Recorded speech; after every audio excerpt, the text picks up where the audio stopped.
Assalamualaikum warahmatullahi wabarakatuh. Kami akan membahas mengenai perpajakan internasional dengan dosen pengampu Bapak Sapta Setia Dharma, SE, MAK. Kami dari kelompok 5 yang merenggotakan Atin Nisni, Bagas Pamungkas, dan Tasya Hanafi. Mari simak video berikut teman-teman. Halo semuanya, aku Tasya dari kelompok 5. Di video pembelajaran kali ini, kami akan membahas tentang metode penghindaran pajak berganda internasional, seperti kenapa sih bisa terjadi pajak berganda internasional, upaya apa aja untuk menghindari pajak berganda internasional, cara atau metode yang dapat dilakukan untuk menghindari pajak berganda internasional, serta akan membahas tentang BUT atau bentuk usaha tetap seperti pengertian BUT, macam-macam BUT, dan juga time tax BUT. Mari simak video berikut. Hai, saya Bagas Pamungkas ingin menjelaskan apa itu pajak internasional, sebab terjadinya pajak berganda, dan upaya yang dilakukan untuk menghindari pajak berganda. Apa sih pajak internasional? Pajak internasional yaitu kesepakatan perpajakan yang berlaku di antara negara mempunyai persetujuan penghindaran pajak berganda, yaitu P3B, dan pelaksanaannya dilakukan dengan niat baik sesuai dengan konvensi Wina. Knekel dalam bukunya yang berjudul Basic Problem in International Fiscal Law yang diterbitkan pada tahun 1979 memberikan pembahasan secara rinci yang membedakan pengertian pajak berganda. Yang pertama, secara luas, pajak berganda adalah bentuk pembebanan pajak dan pungutan lainnya lebih dari satu kali yang dapat berganda atau lebih luas atas suatu fakta fiskal. Yang kedua, secara sempit, pajak berganda dianggap terjadi pada semua kasus pemajakan beberapa kali terhadap suatu subjek dan objek pajak dalam satu administrasi pajak yang sama, yang mengesampingkan pembebanan pajak oleh pemerintah daerah. Mengapa terjadi perpajakan berganda internasional? Pengenaan pajak berganda internasional pada dasar merupakan akibat dari perbedaan prinsip perpajakan yang dianut setiap negara. Perbedaan prinsip tersebut mengakibatkan konflik yurisdiksi antara satu negara dengan negara lainnya. Valkenbund memberikan pengertian bahwa pajak berganda internasional terjadi apabila pengenaan pajak dari dua negara atau lebih saling menindih sedemikian rupa sehingga orang-orang yang dikenakan pajak di negara-negara yang lebih dari satu memikul beban pajak yang lebih besar daripada jika mereka dikenakan pajak di satu negara saja. Beban tambahan yang terjadi tidak semata-mata disebabkan karena perbedaan tarif dari negara-negara yang bersangkutan, melainkan karena dua negara atau lebih secara bersamaan memungut pajak atas objek dan subjek yang sama. Pengenaan pajak berganda secara umum disebabkan oleh tiga konflik yudiksi, yaitu yang pertama, konflik karena penerapan asas domisili dengan asas sumber. Negara domisili mengenakan pajak atas seluruh penghasilan yang diperoleh penduduknya, sedangkan negara sumber mengenakan pajak atas penghasilan yang berasal dari negara tersebut. Dalam hal tersebut, terjadi konflik antara worldwide income principle dan internal income principle. Yang kedua, konflik karena perbedaan definisi penduduk. Orang pribadi atau badan pada saat yang bersamaan dapat dianggap sebagai penduduk dari dua negara, sehingga dikenakan pajak dua kali. Hal tersebut dapat terjadi karena definisi penduduk kedua negara tersebut berada. Yang terakhir, perbedaan definisi tentang sumber penghasilan. Penggunaan pajak berganda dapat terjadi apabila dua negara atau lebih memperlakukan satu jenis penghasilan yang bersumber dari wilayahnya. Hal tersebut berakibat penghasilan yang sama dikenai pajak di dua negara yang berbeda. Bagaimana upaya penghindaran pajak berganda? Nah, di sini kami menjelaskan. Dalam rangka menghindari terjadinya pajak berganda di antara dua negara, dibuatlah suatu perjanjian penghindaran pajak berganda atau lebih dikenal tax treaty.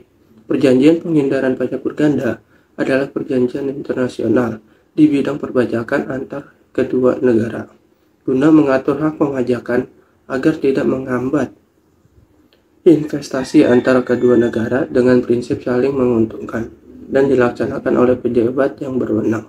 Perjanjian ini digunakan oleh penduduk dua negara untuk menentukan aspek perpajakan yang timbul dari suatu transaksi di antara mereka. Penentuan aspek perpajakan tersebut dilakukan berdasarkan klausul-klausul yang terdapat dalam teks treaty yang bersangkutan sesuai jenis transaksi yang sedang dihadapi. Ini ada cara menghindari terjadinya pajak berganda internasional. Untuk menghindari pemajakan ganda atas penghasilan dari berbagai negara, perlu diatur mengenai hak pemajakan di negara-negara tersebut berdasarkan asas pengenaan pajak.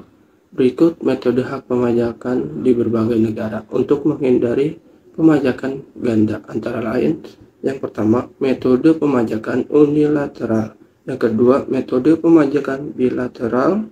Yang terakhir, metode pemajakan multilateral. Apa sih metode pemajakan unilateral? Metode ini mengatur bahwa negara Republik Indonesia mempunyai kekuatan hukum di dalamnya yang mengatur masyarakat atau badan internasional dan ditetapkan sepihak oleh negara Indonesia sendiri. Dengan kata lain, tidak ada yang bisa mengatur negara kita karena hal ini merupakan kewibawaan dan kedaulatan negara kita. Penerapan metode ini dengan diberlakukannya PPh pasal 26 dalam Undang-Undang Pajak Penghasilan. Apabila tidak ada perjanjian teks treaty atau konvensi internasional, maka negara Indonesia memiliki hak atau kewenangan untuk menetapkan jumlah pajak terutang terhadap masyarakat internasional atau badan internasional yang memperoleh pendapatan dari negara Indonesia. Selanjutnya, metode pemajakan bilateral. Metode ini dalam perhitungan pemajakan harus mempertimbangkan perjanjian kedua negara. Indonesia tidak dapat sesuka hati menerapkan jumlah pajak terutang penduduk asing atau badan internasional. Dua negara telah mengadakan perjanjian. Justru pengaturan perpajakan Indonesia tidak berlaku bila mana terdapat tax treaty. Penerapan pajak ganda diberlakukan dengan mengurangi jumlah pajak yang terutang. Misalnya, untuk PPh pasal 23 atas dividen yang semula 15% dapat dikurangi menjadi 10%. Karena dividen tersebut tentu akan dikenakan pajak lagi di negara di mana mereka berkedudukan. Yang terakhir, metode pemajakan multilateral. Metode ini didasarkan pada konvensi internasional yang ketentuan atau ketetapan atau keputusan yang dihasilkan untuk kepentingan banyak negara yang ditandatangani oleh berbagai negara. Misalnya konvensi Wina. Penerapan metode ini adalah dengan diberlakukannya pasal 3 Undang-Undang Pajak Penghasilan, di mana setiap kedutaan asing, organisasi internasional di bawah naungan Perserikatan Badan Bangsa atau PBB dan pendudukan asing yang bekerja di tempat tersebut bukan subjek pajak di Indonesia. Artinya, pemajakan tetap berada di negara mana mereka berdomisili. Metode penghindaran P3B menurut Profesor Dr. Gunadi sebagai berikut. Yang pertama ada pembebasan atau pengecualian, exemption. Yang kedua ada kredit atau tax credit. Yang ketiga ada metode lainnya. Pembebasan subjek pajak atau subject exemption. Metode ini membebaskan perpajakan untuk penduduk atau badan asing yang berada di Indonesia. Metode ini muncul dikarenakan adanya Konvensi Wina pada tanggal 18 April 1961 yang dihadiri 81 negara diantaranya Indonesia, yang mengatur tentang kekebalan para diplomat, terutama kekebalan perpajakan wakil-wakil diplomatik. Undang-Undang Pajak Penghasilan Pasal 3 juga menegaskan bahwa yang tidak termasuk subjek pajak adalah Badan Perwakilan Negara Asing, pejabat-pejabat perwakilan diplomatik dan konsulat atau pejabat-pejabat lain dari negara asing, dan orang-orang yang diperbantukan kepada mereka yang bekerja pada dan bertempat tinggal bersama-sama mereka. organisasi-organisasi internasional yang ditetapkan dengan keputusan Menteri Keuangan, pejabat-pejabat perwakilan organisasi internasional yang ditetapkan dengan keputusan Menteri Keuangan dengan syarat bukan warga negara Indonesia dan tidak menjalankan usaha atau kegiatan atau pekerjaan lain untuk memperoleh penghasilan dari Indonesia. Pembebasan objek pajak atau full exemption. Metode ini tidak menghitung kembali penghasilan dari luar negeri, termasuk kerugian atau perpajakannya di negara domisili. Dengan demikian, penghasilan atau laba dari luar negeri dianggap terpisah dan tidak perlu dikenakan pajak lagi seperti PPh final. Pembebasan pajak atau exemption with progression. Pada dasarnya, metode ini menghitung kembali jumlah penghasilan maupun kerugian dari luar negeri. Pajak yang dibebaskan sebanding dengan penghasilan luar negeri dibanding keseluruhan dikalikan pajak terutang atas keseluruhan. Bila mana dari luar negeri mengalami kerugian, maka kerugian tersebut tetap diperhitungkan sehingga akan mengurangi pajak terutang dalam negeri, meskipun tidak ada pembebasan pajak karena kerugian secara otomatis telah mengurangi pajak. Berikut merupakan contoh pembahasan pajak atau tax exemption atau exemption with progression.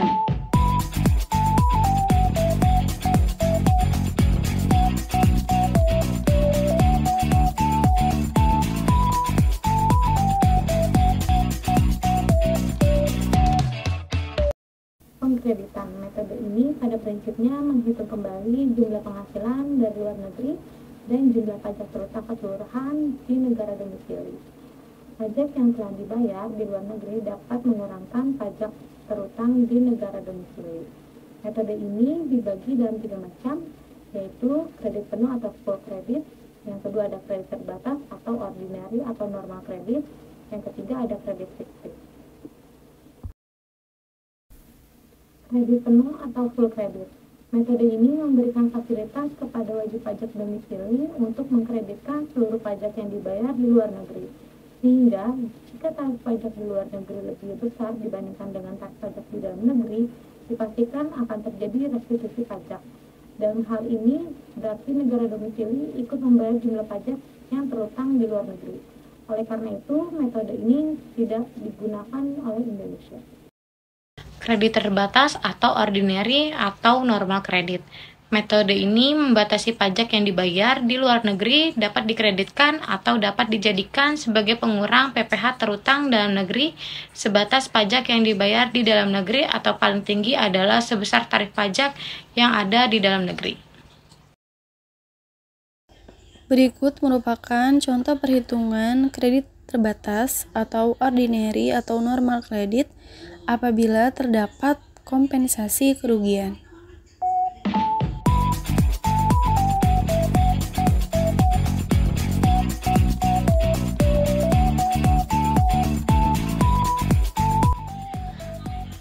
Kemudian yang kedua, contoh apabila terdapat laba perusahaan lebih dari beberapa negara dan dengan tarif pajak.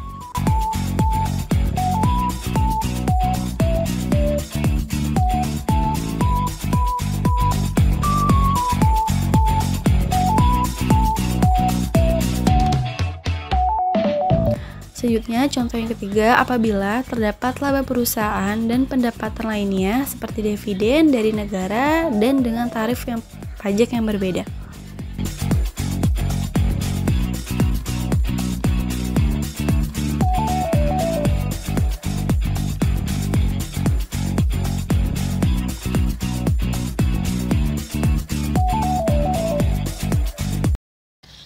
Kredit fiktif. Metode ini dengan memberikan pembebasan pajak untuk mendorong investor ke dalam negeri. Namun untuk menghindari pemajakan di negeri investor, maka dibuatlah kredit fiktif agar negara domisili mengenakan pajak setelah dikurangi kredit fiktif ini, sehingga pembajakan bebas untuk di negara lainnya dan negara domisili. Metode ini tidak digunakan di Indonesia. Fasilitas yang diberikan tetap dari pembayaran pajak yang real atau aktual.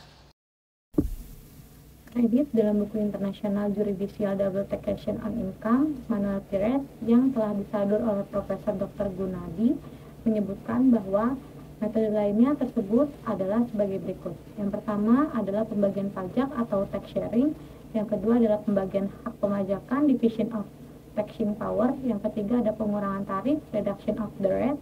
Yang keempat ada pengurangan pajak, reduction of the tax.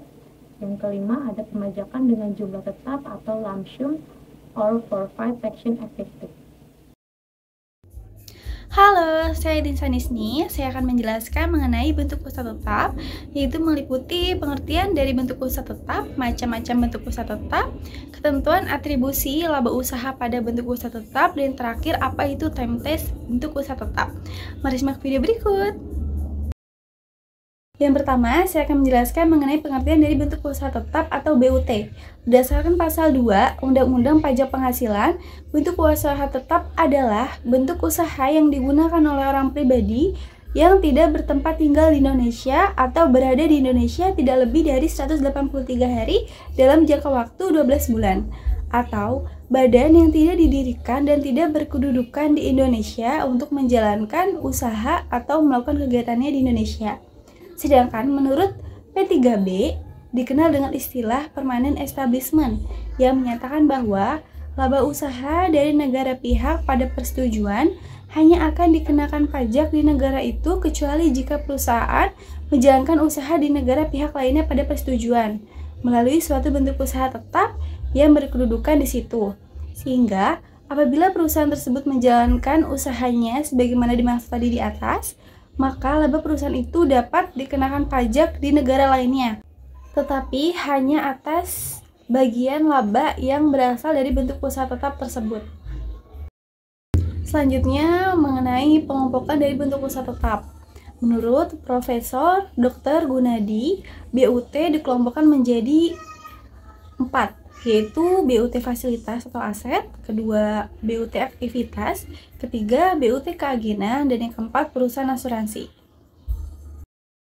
Yang pertama, bentuk usaha tetap fasilitas atau aset. Ketentuan bentuk usaha tetap fasilitas atau aset diatur dalam pasal 2 ayat 5 huruf A sampai dengan H Undang-Undang Nomor 17 Tahun 2000. Bentuk usaha tetap yang termasuk dalam kategori fasilitas ini meliputi A. Tempat kedudukan manajemen, B. Cabang perusahaan, C. Kantor perwakilan, D. Gedung kantor, E. Pabrik, F. Bengkel, G.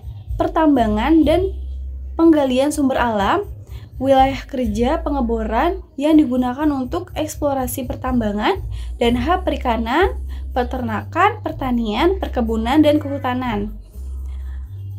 Keberadaan bentuk usaha tetap kategori fisik ini dapat dilihat dari ada atau tidaknya fasilitas fisik seperti cabang, kantor, bengkel, dan lain sebagainya di negara. Kedua, bentuk usaha tetap aktivitas. Meskipun subjek pajak luar negeri tidak mempunyai aktiva di Indonesia, berdasarkan pasal 5 ayat 3 model P3B Indonesia, dia masih bisa dianggap mempunyai BUT di Indonesia apabila dia melakukan aktivitas tertentu di Indonesia, seperti misalnya konstruksi atau instalasi atau kegiatan penyediaan yang berhubungan dengan proyek-proyek tersebut. Tetapi hanya apabila bangunan, proyek atau kegiatan tersebut berlangsung untuk masa lebih dari 1 bulan. Kedua, pemberian jasa-jasa termasuk jasa konsultasi yang dilakukan oleh suatu perusahaan melalui pegawai atau orang lain yang dipekerjakan untuk tujuan tersebut. Tetapi hanya apabila kegiatan-kegiatan tersebut berlangsung di negara treaty partner dalam proyek yang sama atau yang berhubungan untuk suatu masa atau masa-masa yang berjumlah lebih 60 hari dalam periode 12 bulan. Yang ketiga, bentuk usaha tetap keagenan, yaitu apabila ada orang atau badan yang bertindak di suatu negara atas nama perusahaan yang berkedudukan di negara lain dianggap mempunyai bentuk usaha tetap jika agen tersebut merupakan agen yang tidak bebas atau terikat. Dalam BUT tipe ini, pengusaha luar negeri dapat memperoleh penghasilan usaha dari Indonesia tanpa harus memanfaatkan tempat usaha tetap atau aktivitas tersendiri. Nah, yang termasuk dari BUT tipe ini adalah orang atau badan yang bertindak selaku agen yang kedudukannya tidak bebas. Maksud dari tidak bebas itu adalah pihak yang bertindak atas nama perusahaan atau individu lain tetapi tidak memiliki kemandirian dalam menjalankan aktivitasnya. Yang keempat, bentuk usaha tetap perusahaan asuransi. Perusahaan asuransi yang didirikan dan bertempat kedudukan di luar Indonesia dianggap mempunyai bentuk usaha tetap di Indonesia apabila perusahaan asuransi tersebut menerima premi pembayaran asuransi atau menanggung risiko di Indonesia.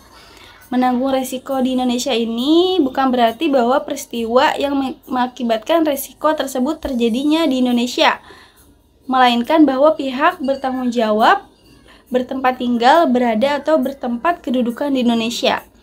Nah, yang termasuk dalam BUT perusahaan asuransi ini adalah agen atau pegawai dari perusahaan asuransi yang tidak didirikan dan tidak bertempat kedudukan di Indonesia dan juga menerima premi asuransi atau menanggung risiko di Indonesia. Selanjutnya mengenai time test atau tes waktu. P3B memberikan time test untuk proyek bangunan, konstruksi, atau instalasi. Time test ini merupakan batas waktu yang digunakan untuk menentukan apakah suatu wajib pajak luar negeri berhak untuk dikenakan PPh pasal 26 di Indonesia atau hanya membayar pajak di negaranya sendiri. Lamanya time test ini ditentukan dalam tax treaty dari masing-masing negara. Penentuan tersebut jika tidak terdapat dalam P3B, maka berlaku ketentuan Undang-Undang Pajak Penghasilan. Nah, time test ini digunakan untuk menentukan kapan suatu kegiatan bisnis dianggap telah membentuk permanent establishment atau PA atau bentuk usaha tetap BUT di Indonesia. Durasi yang umum digunakan yaitu pertama pada proyek pembuatan gedung dan konstruksi undang-undang di negara domisili. Di Indonesia diatur dalam pasal 2 ayat 5 bahwa untuk dianggap BUT apabila mereka melakukan kegiatan di negara Indonesia lebih dari 183 hari dalam jangka waktu 12 bulan. Kedua, untuk kegiatan pemberian jasa, waktu tes yang diberikan untuk menjadi BUT yaitu apabila jasa yang diberikan lebih dari 60 hari dalam jangka waktu 12 bulan. Nah, di bawah ini disajikan beberapa tes waktu untuk bentuk usaha tetap sebagai berikut. Bisa kita lihat contohnya itu Australia. Pada kegiatan bangunan konstruksi yaitu time testnya 120 hari, pada instalasi 120 hari, terus perakitan 120 hari, untuk kegiatan pengawasan 120 hari, dan jasa lainnya yaitu 12 hari dalam jangka waktu 12 bulan. Selanjutnya, berikut ini disajikan tes waktu untuk tempat usaha tetap atau TUT untuk pekerja bebas yang diatur dalam pasal 14 Tax Treaty.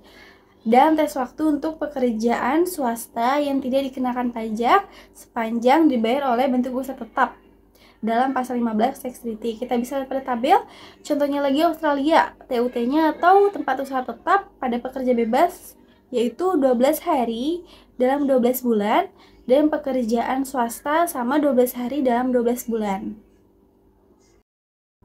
Pada beberapa P3B yang sekarang berlaku, hak pemajakan atas penghasilan yang berasal dari penyerahan jasa tidak perlu melalui mekanisme time test untuk menentukan adanya BUT.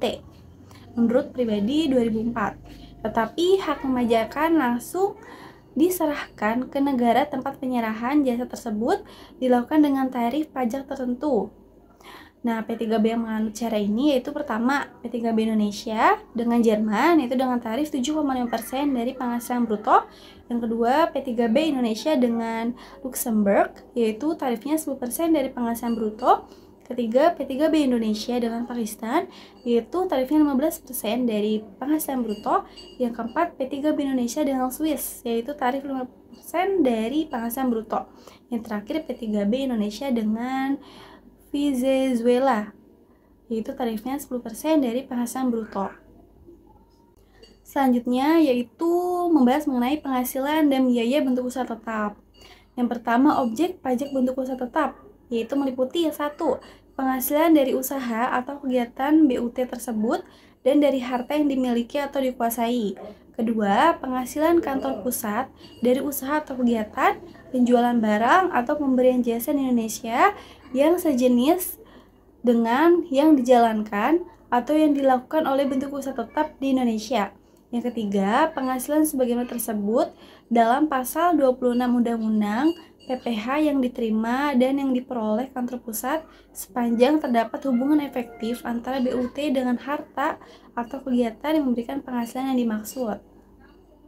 Selanjutnya membahas mengenai biaya yang dapat dijadikan sebagai pengurang penghasilan bruto atas objek bentuk usaha tetap. Yang pertama, biaya-biaya yang terkait dengan kegiatan usaha BUT.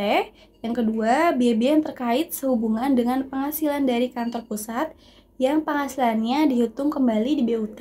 Yang ketiga, biaya administrasi kantor yang diperbolehkan untuk dibebankan sebagai biaya, yaitu biaya yang berkaitan dengan usaha atau kegiatan BUT yang besaran ditetapkan oleh Dirjen Pajak nomor 62 PJ 1995. Dan yang keempat, biaya administrasi tersebut maksimal sebanding dengan besarnya peredaran usaha BUT di Indonesia terhadap seluruh peredaran usaha perusahaan di seluruh dunia.